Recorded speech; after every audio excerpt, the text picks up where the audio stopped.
This is the Pro Audio Suite podcast. Quick Bites. Welcome to another Pro Audio Suite Quick Bite, thanks to Rode microphones. This week, we're talking about all things new and technical. Each have got their own thing except me. The only thing I'm going to talk about is the microphone that I'm using on today's episode. George, you've seen something that intrigued me with the NT USB mic. Yeah, from Rode. since you happen to have one and we've been experimenting with it, it just popped up on my radar on YouTube because I subscribe to a lot of tech journalists who get that gear for free and then they do their videos, and I stumbled on this new technology called Rode Connect. And so what it is it's sort of a mind meld between a Rode NT USB Mini, and it must be the Mini. It can't be the other one, the older one. And a mind meld between that mic and then this software. And what it does is, and this was totally unbeknownst to me until I watched this video, is that I had no idea that the Rode NT USB Mini has onboard DSP. But indeed it does. And it has a suite of processing similar to what comes on the Rodecaster Pro. Now, it has absolutely no parameters that you can tweak. Everything is just on and sometimes too much and off. And that's all you can do. But the fact that it has that stuff built in is pretty amazing, including the AFX big bottom, the AFX exciter, a compressor, and an expander. All of these are inside the mic, but those features are really well hidden until you load this application. So once you load Rode Connect, the microphone and Rode Connect now unlock features. So Rode Connect kind of looks like an audio mixer. And the idea is that it allows you to emulate a lot of the features of Rodecaster Pro, but purely in a software form. But the microphone is the key part of it. So the microphone is obviously the microphone. It's also the DSP, which allows the microphone to have some nice, sound polishing properties. It allows you to have no latency monitoring because that's built into the Rode mic. And it allows you to have multiple mics. So you can couple together 4 NT USB mini mics if you have enough USB ports or a good hub. And all those can run into the same app, and they're all mixed together. Everyone can hear each other. It creates all the correct mix minuses, and it even creates a mix minus for sending audio to and from the computer to get audio to and from, let's say, for example, Zoom or Source Connect. So it can do all of this inside this app. As long as you have you have to have at least one NT USB Mini. Wow. So for the price of one of those mics and this free application, you now have basically a podcasting studio. And it will record, and it also passes the audio through virtual sound drivers into other applications. So it's a pretty fascinating surprise from Rode, and you should give it a try if you just so happen to have an NT USB Mini mic. Yeah. That's bizarre, because when we did the quick test of the NT USB a couple of episodes back, the one thing that was quite obvious, there was no gain control on the mic. Right. But obviously, when you got this application, there it is. Everything's there. All the controls that you wish the mic physically had on it are all inside Rode Connect. That's incredible. So if you're the producer, you could have one in front of you and then 3 in front of your guests. And then you as a producer can control everybody's gain from that console. So it's brilliant. I think it's a really, really cool idea. It's really affordable. It's clearly not really a voiceover tool. It's really a live streaming or podcasting tool. But it could also even be used for doing high quality Zoom conferences where you really want to get great audio into Zoom or into some other platform you're using. So it's cool. I would say give it a shot.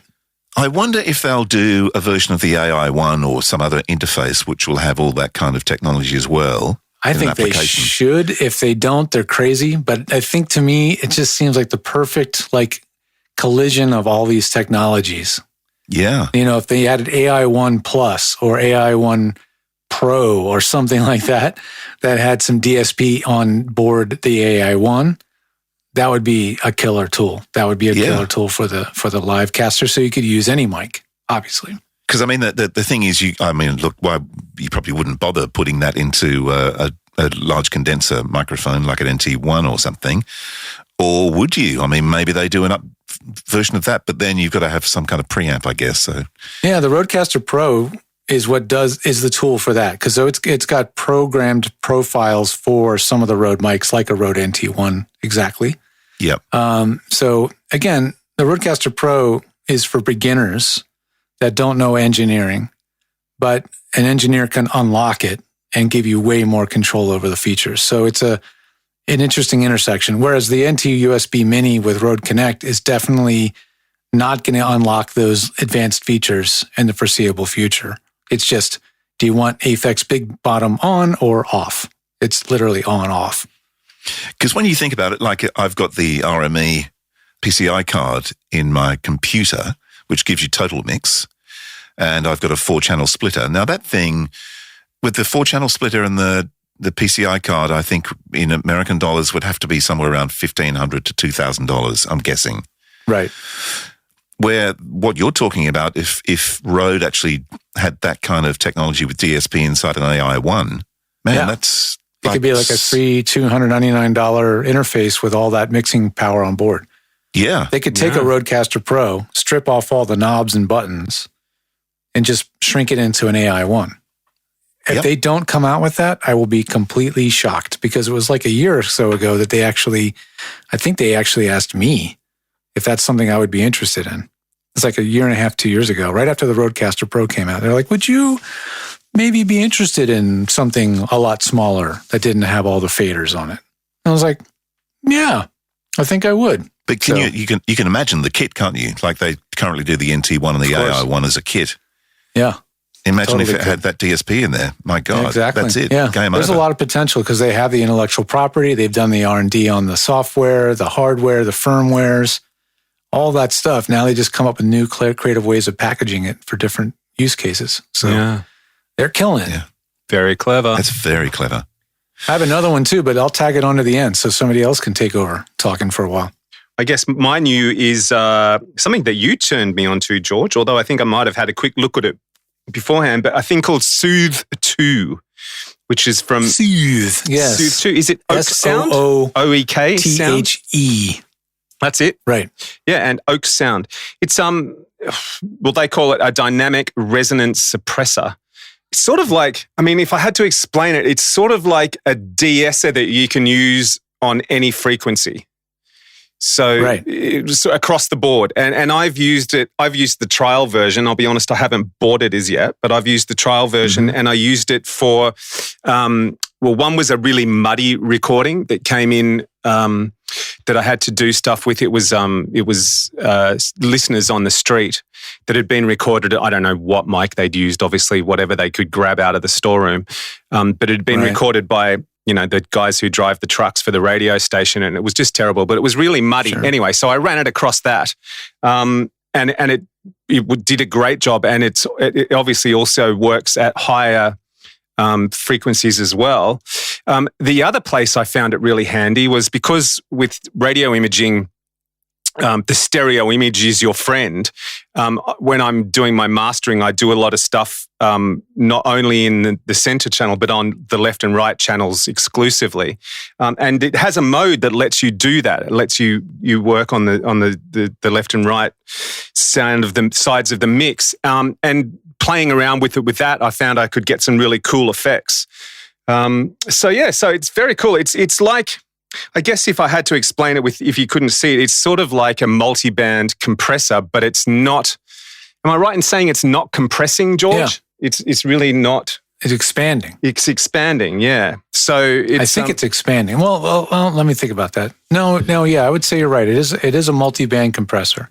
Yeah. It's just, what I think differentiates a lot of the new plugins isn't that they're doing an entirely new thing. Robert could concur. There's only so many things you can do to an audio signal. You know, you can compress it, you can EQ it. You know, how many things can you do? But it's how all those things interact and how you as the engineer have control over it. Right. And what makes this thing cool is the user interface. I don't think it's so much that it's doing something you couldn't do before. Is it a dynamic EQ or is it a expander? Well, it's got multiple bands, right? It's got 5 bands. It's got 5 bands. Yeah. And you get, I guess it's interesting in the fact that on the interface, you basically, like an EQ, a normal EQ, where you sort of drag, where you want it to be, whether it's cutting or boosting and where the frequency is, and change the Q and all that sort of stuff. Like the parametric EQ and Adobe Audition. Yeah, it sort of looks like that, that right? graphical interface. Exactly. But you where you want it, it's interesting in the fact that where you want it to cut, you drag it up. And that the higher you drag it up, the more it cuts on the other side of that. Right. You're raising the threshold of the compressor at that band. That's right. So it's compressing less though. So the whole thing starts out in sort of a reduction kind of mode, and then when you want more out of it, you're really just releasing some of the compression on that band. Yeah, sort of. Yeah, that's probably close. Did you notice if it was loaded with presets, or was it like there's a shitload of presets? Absolutely. Yeah. See that's another thing people got to remind yourself that you're paying for when you're buying good plugins. The good ones come with a huge array of good presets. Yeah. Because if you don't have a lot of experience with a plugin like this, you're going to be really in the dark. Yes. So to at least have some presets to get the ball rolling, is really pretty important. Yeah. In fact, when you are if you do download this and have a play, because there is a demo version, the 2 buttons I found really useful up in the top left-hand corner. There's a soft and hard mode. And I found sort of starting off in the hard mode so I could hear what it was doing as I was changing parameters was really helpful. So then when you do go to the soft mode where what it's doing is a little more subtle, you actually can understand what it's doing and you know what to listen for. So I kind of found that the easiest way to get my head around it, whether that helps anybody. Cool. Yeah. How does it compare with, even though it's not a compressor, the OC818, the plugin that you get when you use both capsules? Well, I mean, it's only similar, I think, to the sort of the GUI, the graphical user interface, where you have like multiple bands that you can sculpt up and down. That's I would say, the extent of it. But it's similar in that it is 5 bands that you can control: treble, upper mid-range, lower mid-range, bass. So, but with Soothe, you have a tremendous amount of control over where those bands actually are. You can exactly choose, where the cutoff is. And on the surface, like for me, multi-band compressors are often a little bit, at least the traditional ones that I've used, there's one in Adobe Audition and stuff. It's always, to me, been a bit of a voodoo. I love them. Once you learn how to use them and you know how to manipulate one, they're obviously super powerful. Because I think of the multi-band compressors, like it's basically your total in terms of compression, but also EQ to some degree in one. And the only thing that might be more interesting than a multi-band compressor is more of a traditional multi-band or more of a dynamic EQ. So, if you think about it, multi-band compressors work on the concept of taking the audio, passing it through a bunch of filters, so it chops it up into 4 discrete bands, then you compress them separately, and then you put it all back together. And I think maybe what a multi-band EQ might do is it just, here's this EQ band, and what do you want me to do with it based on dynamics, either a side chain or the direct input. So it's not going through that initial, more like a normal EQ, you're just boosting or lowering a particular frequency, but you're not first slicing it up with a big crossover network and putting it back together. Does that make sense, George? I think so. And I think that's why sometimes parametric equalizers and things like that can consider, some say they have phasing issues. Mm-hmm. I guess because when those bands recombine at the other side, there's sometimes phase canceling. That's one of the things to watch out with multi-band compressors, is that you are taking it apart and putting it back together. And it's like, does that ever go back together the same? I'm glad you'd explained it that way, because for the longest time, I really didn't understand what it was about a parametric EQ that would create phasing issues. But when you described it that way, I was like, that makes sense. Parametric EQ, it has phasing issues just because of the nature of whatever EQ that they're using. Like Waves makes a number of no phase shift EQs. They tend to be, I noticed that those types of EQs you seem to be less able to focus them on a particular frequency. Right. They're often a little bit more wideband. I would say that anytime you get involved with steep filter edges, that's where your phase shifts and your ringing starts happening. So on any EQ, it's like, a broad thing is less disruptive than a sharp-edged filter. Well, I mean, Soothe is expensive enough. I mean, that's probably why you haven't bought it yet. That it's not an impulse buy. It's $220 US. So it's like, unless you need that tool, it's a little expensive. But the thing that I thought was really fascinating about it is, would it do a good job of controlling a bad acoustical booth? So that booth has a 130 or 160 and like a 90 hertz standing wave. Yep. Would this thing soothe it or smooth it out? Could you find those bands and have them be controlled? So that's something I've been wanting to try, and I haven't had a chance. Yeah, I would think you could narrow it down like that. Absolutely. Yeah. Well, that could be a handy tool if you're working remotely for you, George. I mean, you can just jump on their screen and play and use, Source Connect to listen. Yeah. Yeah. I mean, this combined with a de-reverb tool. Yeah. I mean, I talk, how far are we going to go to polish a turd here? But I mean, could you I'll bring the glitter. Yeah. Roll that sucker in glitter. Yeah. Exactly. That's why I think of these tools as like post-engineer tools that are given audio exactly as Robert or Robbo was describing. You're given some audio.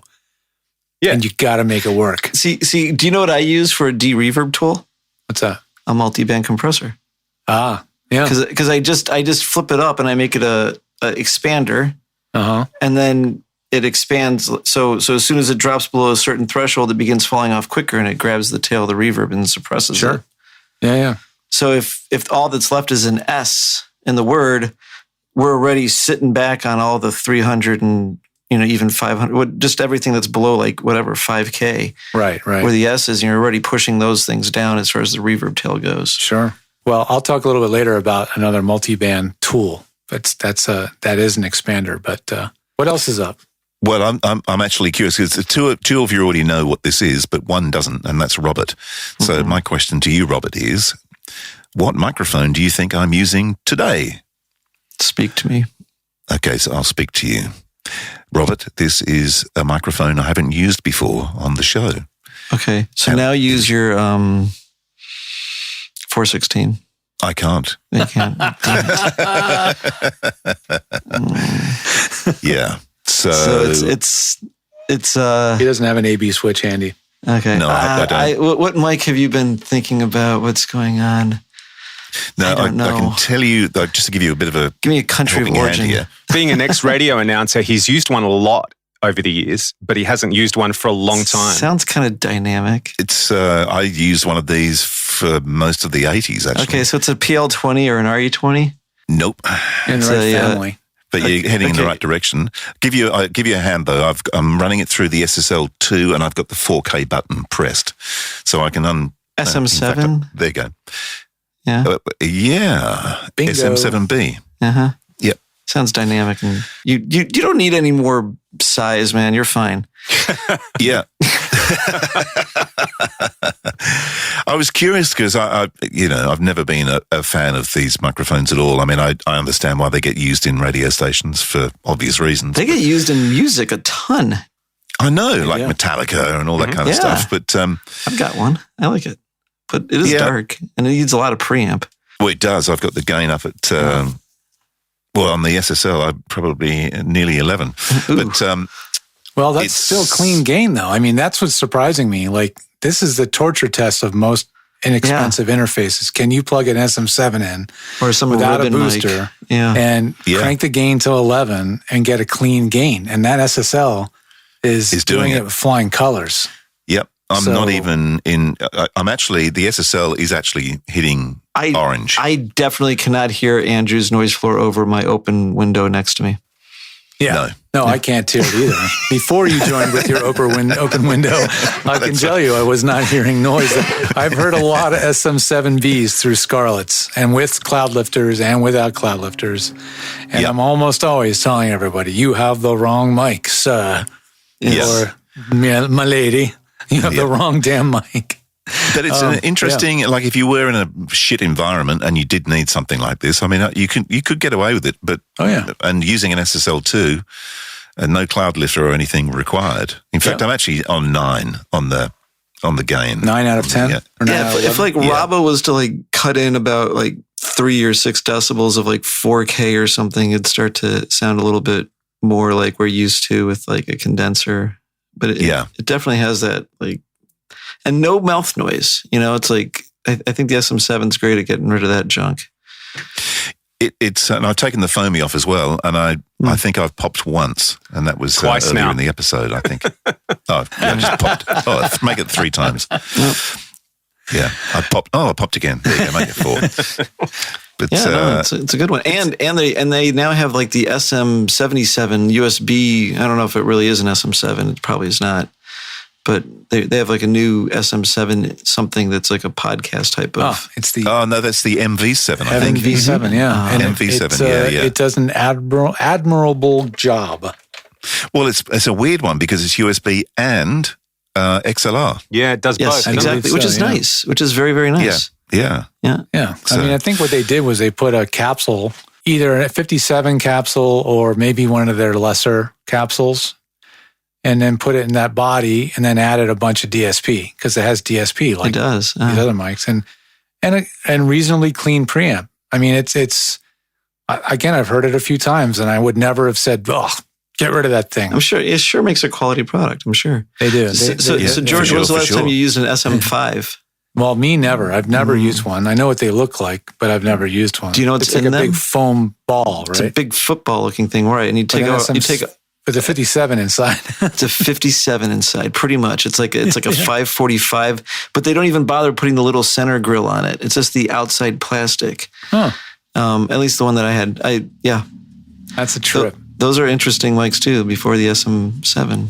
Yeah, my understanding, the SM7 lineage also goes back to the same Unidyne 57 capsule. I mean, they all are based on the same Unidyne capsule. Yep. Yeah.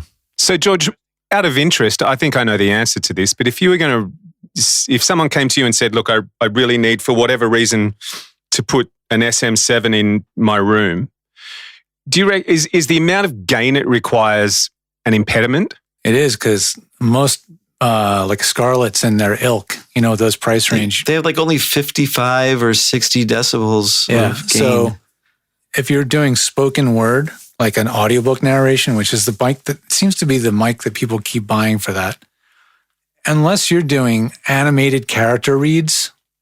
Like I had a lady recently, I had her take the cloud lifter out because for whatever reason it was noisier. There was like more sort of just electrical noise. I don't know why. So we took it out and it was low, right? But I said, well, give me a level. Let me hear what you're doing. Like and she was doing characters and screaming and laughing. And I was like, well, actually, you're good to go because your input level is the dynamic range of what you're doing is super wide. Yeah. And you're hitting the mic hard. So it actually worked beautifully for that stuff. But if she was doing ASMR or something extremely quiet, it would be the opposite of what you'd want because you'd need so much gain. And that's mic, not to speak of the quiet parts where she's not reading very loud and that might have to get gained up. Yeah, audiobook stuff requires boatloads of compression and limiting. Yeah, and down expanding and stuff. So yeah, that's the problem. It just needs lots of gain. So the SSL is unique in its price point for being able to provide that much gain without an additional, at least audible amount of noise. So it's a pretty good match. I'm glad that Andrew came with that setup today because I hadn't heard it before. It's interesting. I should look at it, but those interfaces that we got, Robbo, from what the hell are they called? ACOUSTA. No, ACOUSTA. ACOUSTA. Yeah. I have to say, like, the mic preamp seems ridiculously good. And that's like the one thing you can say about it. It's really kind of how do you use this thing? It's got 2 buttons and you start pushing one button twice and it does this thing and you push the other one and it does another thing. Yeah. So it's like headphones and mic gain are up and down are all covered by only 2 buttons. Right. But ultimately it did plug in and seemed like, it's like, how do you come up with an audio interface that's $1,500 that's only stereo? But Yeah. It does seem to be pretty by nice. spending gobs and gobs of money on R&D and circuit design. I mean, that guy clearly spent a tremendous amount of time in the lab, optimizing his circuit. The noise floor rating on it is insane. Totally. Yeah. It's off the charts. I'm like, when I read about it, I was like, it's like that's an for outboard a lab preamp. Yeah, I was like, this is more like a lab measurement tool. Yeah. It's so incredibly quiet, And that's what killed it for me was the user interface and the price. The audio quality is unwavering. Did you send yours back already, or do you still have it? No, I've still got mine. I haven't gotten one. Yeah. Oh, you got one, Robert. Yeah. Yeah, I got one. Yep. Just to fill everyone in, these are little. What are they? They're about the size of what? I don't know. They're about like 4 inches by an inch by half an inch. You know what it reminds me of? If anybody's got an Apple TV unit, it reminds me of the remote control, the old remote control that had the button. Yes, it is control. that small. It's about that size, but it plugs into your iPhone or your smartphone or your computer. I'm just using it on the computer. Yep. Or your computer. Yep. And it's got 2 mic pre's in it effectively. Well, it's got everything you need. It's got 2 mic pre's, headphones, digital in, digital out, phantom power. Yeah, the whole kit. It's all the stereo. It's like a full stereo interface. Yep. Like if you're, who's this for? It's for a really small audience. I think it's for for example, someone who's like a really high-end classical engineer who goes out and does field recording or classical music recording. He's got a pair of really high-resolution Berlin Cashier mics, or DVX, DVA, whatever they are. And that's and they want the most high-resolution audio humanly possible. I think that's who it's for. I think a voiceover person could use it just the same. If you go from I don't need plugins. I don't need to be processing stuff. I just need to give the best signal I can, and I want to travel as light as possible. This thing certainly takes it over an Apollo traveling, or really, it's in the zone of the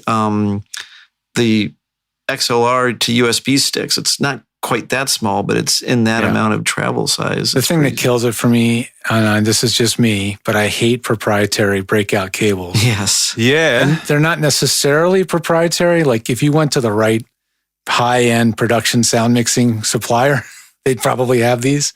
Yeah. But you are dead in the water without that crazy cable. Don't leave it at home. That's right. Correct me if I'm wrong, but based on the website, it seemed like you had to buy those. Plug a mic in. I had to have them shipped to me specifically because however my box was shipped to me, it clearly got tampered with in customs or something, and there's no cables with it. So I had to stare at it for a week, and I finally plugged it in when I got the cables from them. They had to send them separately. But it is definitely a high-end piece. I'd give it to you that it's ideal for a very guerrilla classical stereo setup. It's great for anybody who wants to capture with the utmost quality. I do think that it'd be okay for a voiceover talent, although the speed of the controls would concern me. It's fiddly. It's like single button, 2-button, like this mode, that mode. How do you make sure that you are getting the right thing out of it? But the Apollo already confounds many a voice actor. And that actually has a knob on it. So this is just going to be all the worse. Yeah. Do you know what it reminds me of? It reminds me of the monolith from 2001. Yeah, just a tiny one. Yeah. No, I give the guy props, but he reached out to me and I was like, it's not in my market. Yeah. It's just priced for a different audience from mine. So I wasn't going to waste his time shipping it. It is priced well above. I mean, when you think about what the Apollo brings you, and it is clunkier and bigger to travel with and everything, but you get all that software fun. And this thing is very much it's about purity, essentially. Yeah, it's clearly about purity. Yeah. I mean, €1,440. It's the price of a serious mic pre.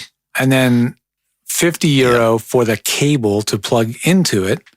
You're at just about €1,500 for one mic preamp channel with one cable, and it's super hi-fi. Yeah, and the thing for me, no denying, as on the other side of the glass, as a studio owner, I mean, the uses for me would be obviously going out and recording on location. But I mean, I already have a Zoom. I have an H6 that I use for that, and it sounds awesome. also Yeah. has a built-in You'd mic. have to be really into the specs. Yeah. You'd have to be like, I'm recording cricket farts. Not even cricket farts. Those would be loud. That's like right. ant farts. Yeah, And absolutely. you'd have to have a microphone like the one of those like zero self noise mics that would handle it to anyway. make it worthwhile to have all that resolution. Because if you're recording environmental sound, well, you always have room tone. You got background noise from the environment. So, that's why I feel like it's a perfect measurement device. Yeah. Measuring Probably for right. measuring instrument. A measurement tool because it has no noise. But for someone, say, for instance, someone like me, instead of having, all this outboard gear, would that be a good alternative? If you're looking, it seems to me that if you're looking for the smallest direct to the computer straight wire from a microphone, this might be one of them. Like no With the least external amount of interface, no external preamp, extremely good preamp that seems to bring nothing to it, but just amplification. It seems to be. Right. This thing's A like the wireless closest thing gain to a is what straight we wire. Describe it, yeah. It's like a straight XLR to, it's a full interface. It's got output. You definitely could travel with it. As a voice talent, it's got everything you need. It's got a great preamp, headphones, ability to turn up your headphone and adjust your microphone. Pretty much is everything you need. It's just a little bit like mysterious looking, and you have to figure out how to use the 2 buttons on it to get probably like the 4 functions you need out of it. Yeah, how about the infamous, how do I control the monitor mix between me and the other guy? I haven't gotten to there yet. Yeah, I believe it can, but that's what I'm saying. It's like, it's just not nearly obvious enough. It's just Correct. very, literally to do literally square one, you have to read the manual. And that's just, to I'm me, out. a design flaw. I was able to, I honestly, I was able to use it without the manual, but I've not divided adjusted my headphone, my microphone monitoring gain compared to the pass-through gain, or Right. like the computer. Right. So no, I agree. The interface leaves a lot to want. If you want something that's quick, it's not going to be a quick adjustment type of device. If you want something that's small and high quality, Yep. there it is. That is if it. you want something that's expensive, it is. It's there in a too. class of its own, as Yeah. far as I can tell. The closest thing I can think of is something I had 20 years ago, and it was called the Digigram. Yes. And it was a PCM CIA card that I put in my ThinkPad. I was comparing it to the Mini-Me, the Apogee Mini-Me. Yeah, the Mini-Me, yeah. The Digigram I compare it to because the Digigram was a PCM CIA card. Yeah. You remember those? I remember that when it had And it preamps slid on into it. it slid into my ThinkPad, Yep. and then it had onboard preamps. But I don't think they were very impressive. Were Right. they? Yeah. So this thing takes the idea of the Digigram and takes it to another level. But again, that was before you could get good USB audio. That was the only way to do it. like, why is it any different than, how is it different than a Scarlett to a Digigram? It's just because this isn't PCM, this is a USB. Right. When I bought the Digigram card, there was no USB audio interface. Right. I just there think of it was as no like a portable. super high-end Scarlett or, Yeah. Centron. It's not Centron's Mic Port Pro. Like, that's probably it's the market. it's Ultra going high after. res Scarlett. Yeah. Essentially, right. Yeah. Anyways. Interesting. So what's it called again? ACOUSTA. ACOUSTA? ACOUSTA.at is the website. Yeah. That's Oh, is that Australia. Austria? yeah. Ah, okay. Yes. It's good because this is how it's supposed to be. Now, I'm going to ask you a question, Robert, because we're all still waiting for Source Connect 4. Eh. What's the update, man? Source Connect we'll 4, cut there's this going to out. be like a musicians thing coming out, but it's not going to be anything of interest to us. It's going to be for a guy mixing who wants to have his client or somebody monitor and listen along while he's in his DAW. That's going to be the Okay. first version of Source Connect.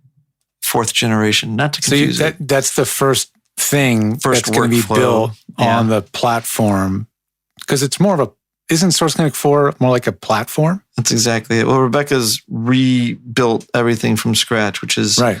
Source Connect 3.9 is just like this, like chugging along, and it just works great, essentially. Yeah. And Yeah. it is. So, like the thing that we're trying to communicate to beta testers is like, if you're looking to beta test the thing that's going to replace Source Connect for VO recording and this and that. Forget it. That's not this. Here's what it's for. Please beta test it. But really the push right now is Source Live. That's and the gateway and how that's all interactive with clients, bringing them in. What else are we? We have NEXUS for Windows. That's new. Oh, wow. That's a big deal. Oh, yeah. Oh, really? Yeah. NEXUS for Windows is coming out. It's a huge Windows user base of audio, of course. Yeah. Mm-hmm. Look for NEXUS for Windows soon. All right. We shall. Excellent. Well, that's a pretty comprehensive new. It is indeed. I got some more new. I don't know if this is new. Yeah. But one thing I found, I shouldn't say I found, essentially Vincent found it, who works with me at Source Elements. And we were trying to figure out how to do some wiring.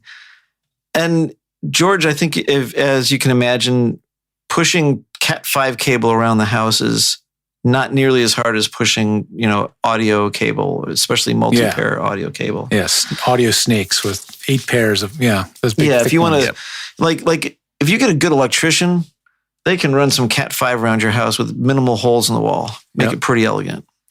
And then, so Ward Beck, I don't know if they're still providing this, but there's, I believe, some other companies that do the same thing. You can basically take one single Cat5 cable and run 4 XLR connections, either male or female, or really just 4 3-conductor connections. So it becomes a really great way to wire up a house, especially if you just need to get a microphone in and headphones back to a booth or something like that.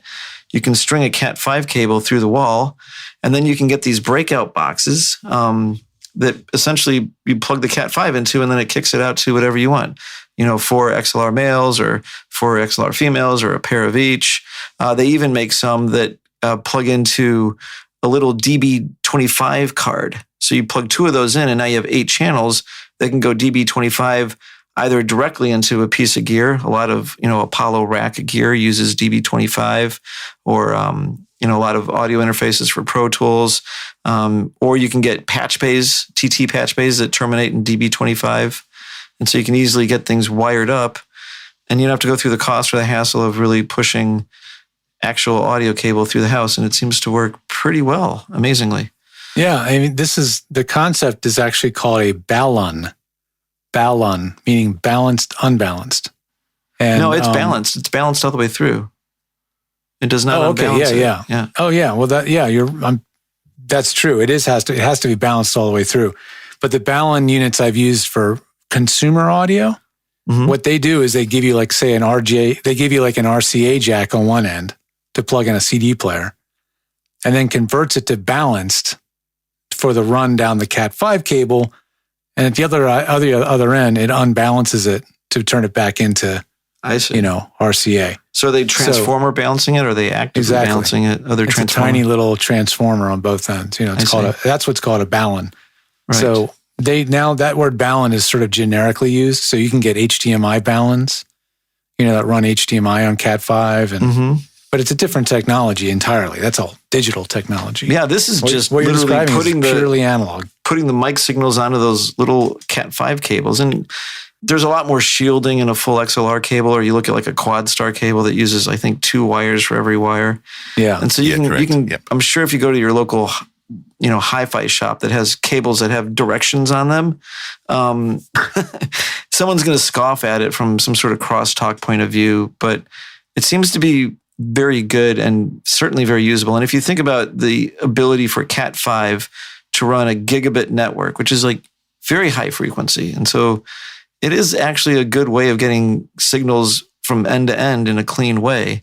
This just makes it easy on the wiring, because it's such Cat5 cable's cheap. It's easy to push through walls and conduit. It's it's you're gonna laugh when you hear this. But when I was a sound mixer, when I moved to LA, I couldn't afford what all the pros were really using. And back in the day, we'd always have to run audio to camera, because they were always shooting on video, and they wanted to get the audio right to the camera. So you had to have this long tether from your sound card to a camera. So I made mine with Cat5, exactly as you're describing. I made my own breakout connector at each end with an RJ45, and then it was a little pigtail with an XLR, 2 XLRs and an 1/8 inch jack. And that would plug into the camera, and then the 1/8 inch would feed the audio from the camera back to me.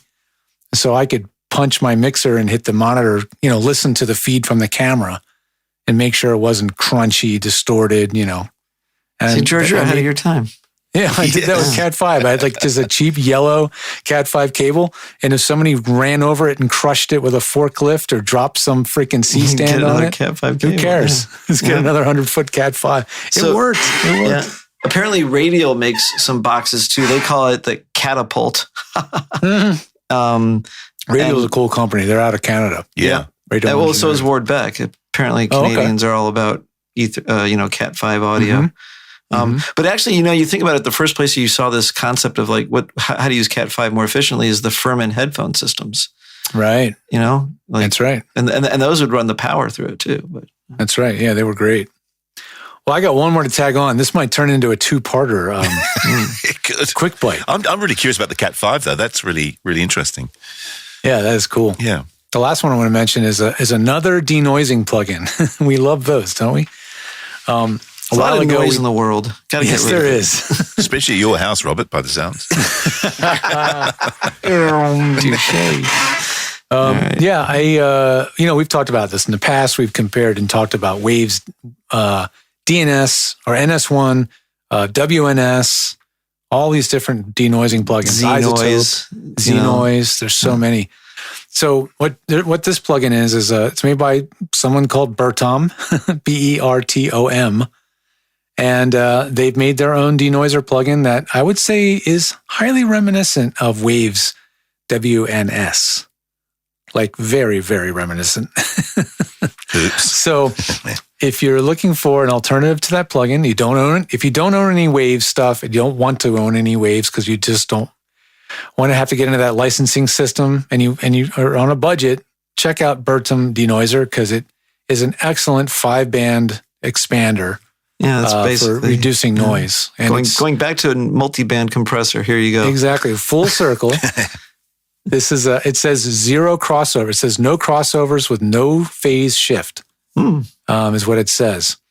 When there is no reduction. Got you. So when the audio is not being reduced, the crossovers are gone. It's completely what do you call it? Transparent.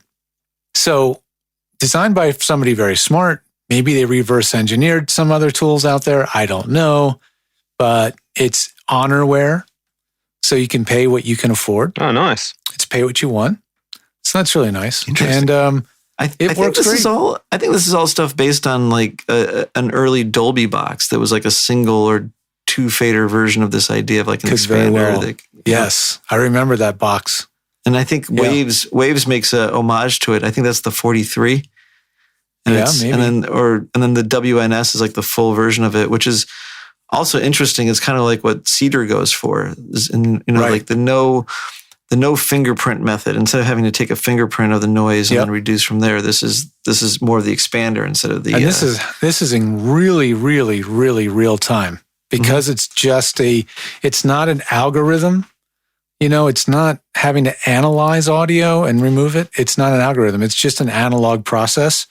It's very low overhead and super low latency. So you can insert this on the input chain of your DAW and get the benefit. Please of don't, it. though. But don't do it. Yeah, but please never, don't do it. ever do that. Right. But you could do that, and you can really clean up your signal chain going into your DAW before it even reaches Source Connect. So I'm not saying you should do that, but you can do that, and it works amazingly well, is all I'm saying. You can do that if you know what you're doing. If you know what you are doing. Yeah. If you pay me to set it up for you, I promise I will do it right.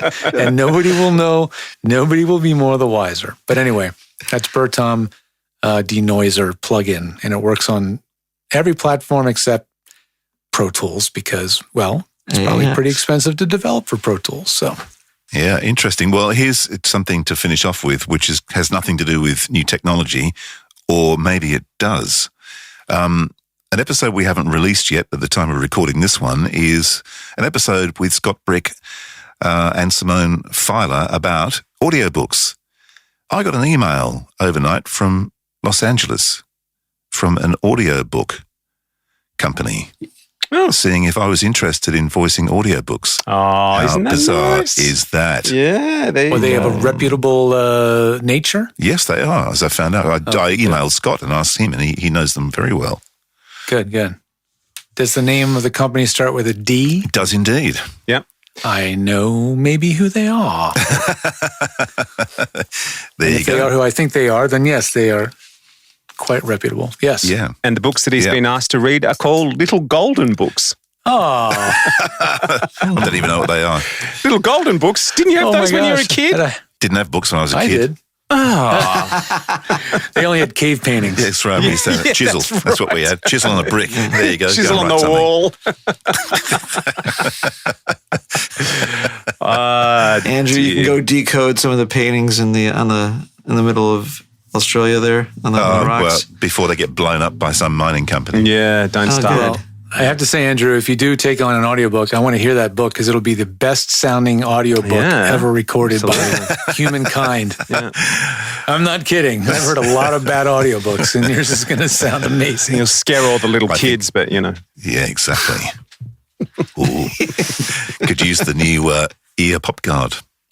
Ooh, something new that we have to tease. We haven't. Doesn't even exist. It's vaporware. Exactly. Stand by. Well, that was fun. Is it over? The Pro Audio Suite recorded using Rode NTG5s and Source Connect. Edited by Andrew Peters and mixed by Voodoo Radio Imaging. With tech support from George the Tech Whittam. Don't forget to subscribe to the show and join in the conversation on our Facebook group. To leave a comment, suggest a topic, or just say g'day, drop us a note at our website, proaudiosuite.com.